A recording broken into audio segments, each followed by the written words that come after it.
Ketua DPR RI Dr. Honoris Causa Puan Maharani didampingi Wakil Ketua DPR RI Lodwig Paulus dan Wakil Ketua BKSAP DPR RI Gilang Dilafarares menerima kunjungan resmi Ketua Majelis Nasional Korea Selatan Kim Jin-pyo ke gedung DPR RI.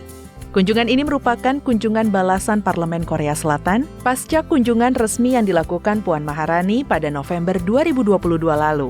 Pada kesempatan itu, Puan mengundang Kim Jin-pyo berkunjung secara resmi ke DPR RI untuk semakin mempererat hubungan antara Indonesia dan Korea Selatan yang telah terjalin sejak tahun 1968.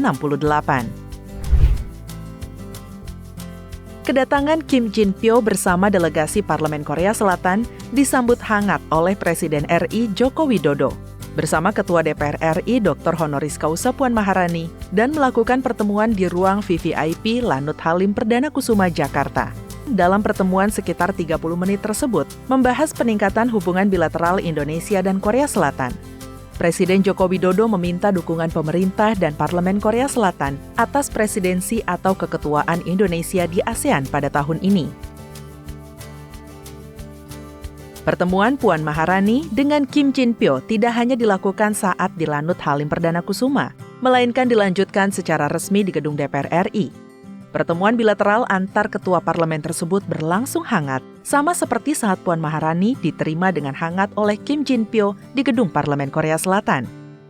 Dalam pertemuan yang berlangsung hampir 1 jam tersebut, keduanya membicarakan kerjasama yang sudah dilakukan Indonesia dan Korea Selatan, terutama dengan adanya Indonesia-Korea Comprehensive Economic Partnership Agreement yang diimplementasikan sejak 1 Januari 2023. Intensivitas hubungan dan dialog terkait politik luar negeri Indonesia dan Korea Selatan juga perlu diperkuat, mengingat adanya perubahan geopolitik dan geoekonomi dunia.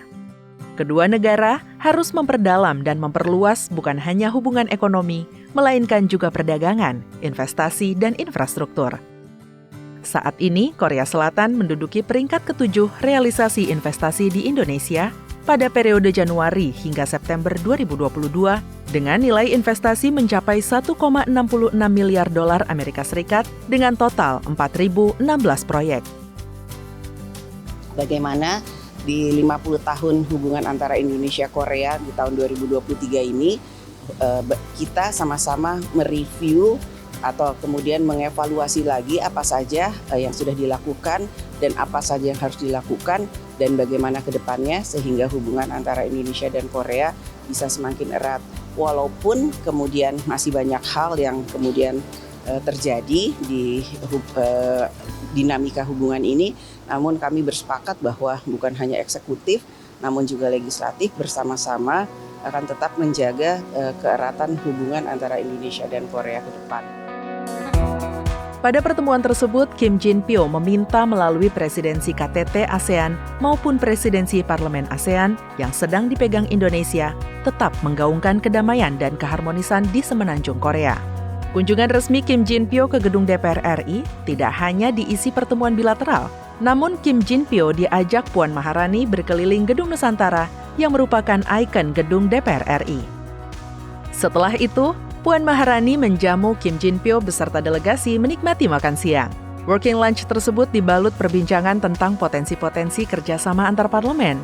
Puan juga bercerita soal budaya Korea yang sedang tren atau digandrungi masyarakat Indonesia. Misalnya K-pop, drama Korea, dan makanan Korea. Sebelumnya, dalam kunjungan ke Parlemen Korea Selatan, Puan Maharani dan Kim Jin-pyo membicarakan masalah harga energi dan pangan, perubahan iklim, dan mengatasi kondisi pasca pandemi COVID-19 melalui penguatan kerjasama antar parlemen. Puan juga mengajak Kim Jin-pyo mengambil peran kepemimpinan di berbagai forum internasional, di antaranya Forum IPU, G20 Parliamentary Speaker Summit atau P20, dan MIKTA. Tidak ada gap antara kerjasama antar pemerintah dengan kerjasama antar parlemen kedua negara. Parlemen juga harus berada di garda depan dalam kerjasama internasional untuk mencapai kesejahteraan bagi rakyat. Tim redaksi TVR Parlemen melaporkan.